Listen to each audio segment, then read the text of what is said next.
Assalamualaikum warahmatullahi wabarakatuh. Perkenalkan, nama saya Rika Ramadhani dengan NIM C0D0181039 dari kelas perpajakan F. Kali ini saya akan mempresentasikan hasil dari tugas saya yang berjudul Konsep dan Pencatatan dari Kewajiban Jangka Pendek berupa utang pajak penghasilan, utang pinjaman, utang atas sewa, wesel, serta dividen. Pertama-tama kita masuki mengenai akuntansi utang pajak PPh pasal 21 atas pembayaran gaji karyawan. Utang PPh pasal 21 terjadi karena PPh yang terutang atas pegawai atau karyawan, pelunasannya dilakukan dengan cara dipotong oleh pemberi kerja, dan kemudian akan dibayarkan paling lambat tanggal 10 bulan berikutnya, sejak saat terjadi pemotongan PPh. Yang kedua, akuntansi utang pajak PPh pasal 23 atas bunga pinjaman. Bunga pinjaman adalah harga yang harus dibayar oleh peminjam kepada yang meminjamkan. Bunga pinjaman yang diterima oleh WP dalam negeri dipotong PPh pasal 23 dengan tarif 15% dari jumlah bruto bagi yang tidak memiliki NPWP dikenai 100% lebih tinggi. PPh pasal 23 yang telah dipotong tersebut tidak bersifat final, artinya dapat dikreditkan dalam SPT tahunan PPh-OP yang bersangkutan. Selanjutnya, akuntansi utang pajak PPh pasal 23 atas sewa. Sewa adalah suatu perjanjian di mana yang menyewakan memberikan kepada penyewa hak untuk menggunakan suatu aset selama periode waktu yang disepakati.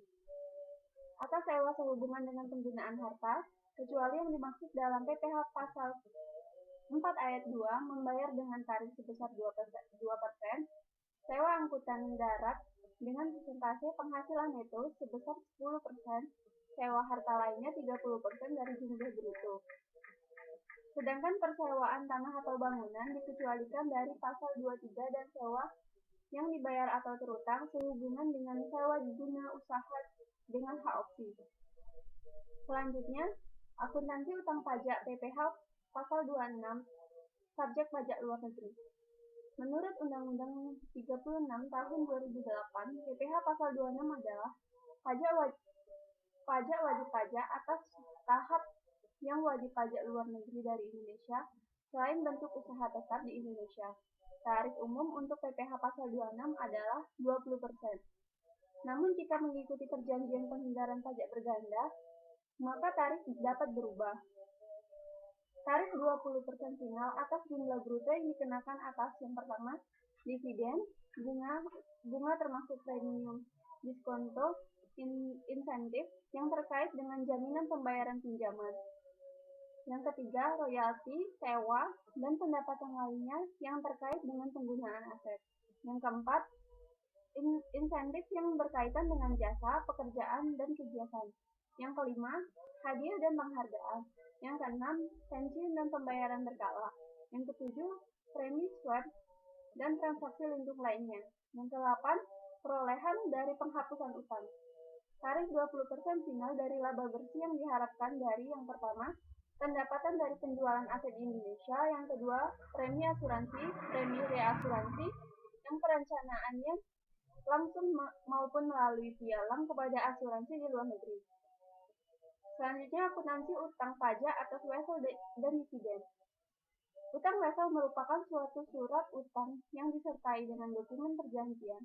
Utang wesel ini dapat muncul akibat utang usaha yang tidak dibayarkan pada jatuh tempo, sehingga muncul perjanjian atau kesepakatan maupun dikeluarkan untuk mendapatkan pinjaman. Pemberian dividen akan memotong jenis PPh dan tarif yang berbeda-beda, tergantung siapa penerima dividennya.